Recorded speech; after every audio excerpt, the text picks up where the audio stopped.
Your Excellency, the Governor, the Honorable Minister, and Chief Secretary, dignitaries, ladies and gentlemen. Walking around this T-Hub building this afternoon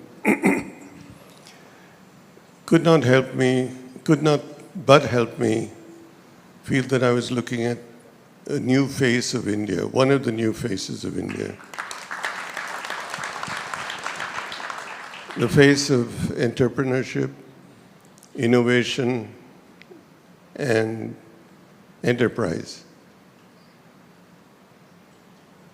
Entrepreneurship and the sense of enterprise is not new in India. We're a nation of people who have been shopkeepers, small cottage industry managers and owners.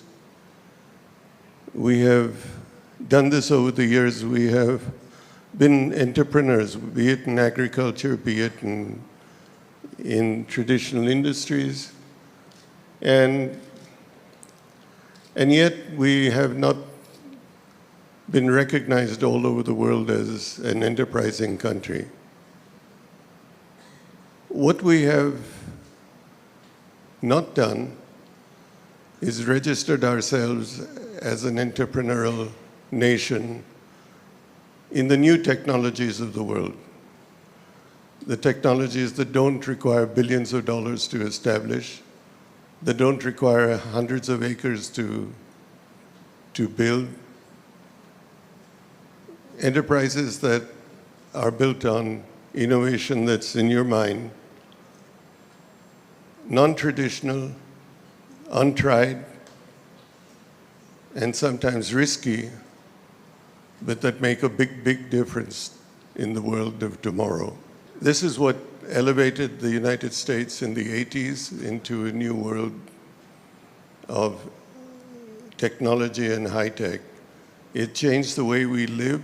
It changes what we hold in our hands in terms of phones, communication. And yet India has only been a part of it through people who left India and gone elsewhere. And why? Because the environment here didn't support them. I grew up in an environment where if you had an idea, your boss or your manager politely told you, and sometimes not so politely, that you need to gain some experience before you open your mouth. You need to roll up your sleeves and spend 5 years on the shop floor. Then you can talk. And that's not what enterprise is today. Enterprise today is an ability of someone who may be in his 20s, who has a good idea, and he needs to find a way to implement them.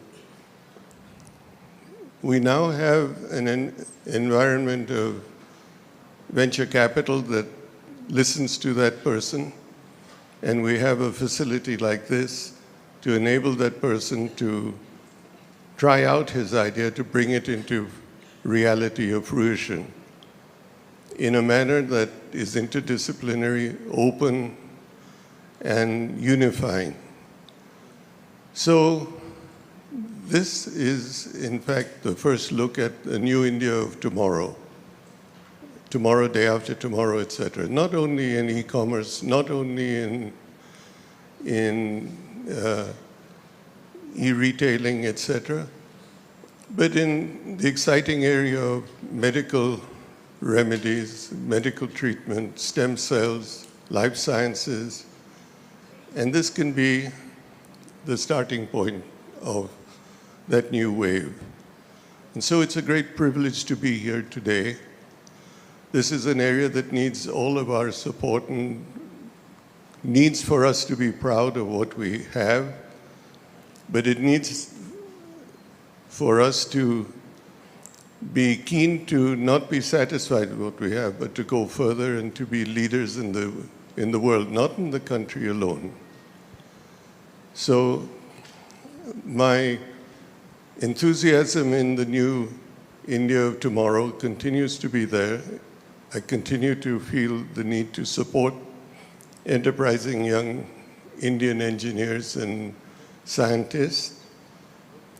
And all of us should be very pleased to play this role and need to support this, because all of us should be keen to unleash the Indian tiger.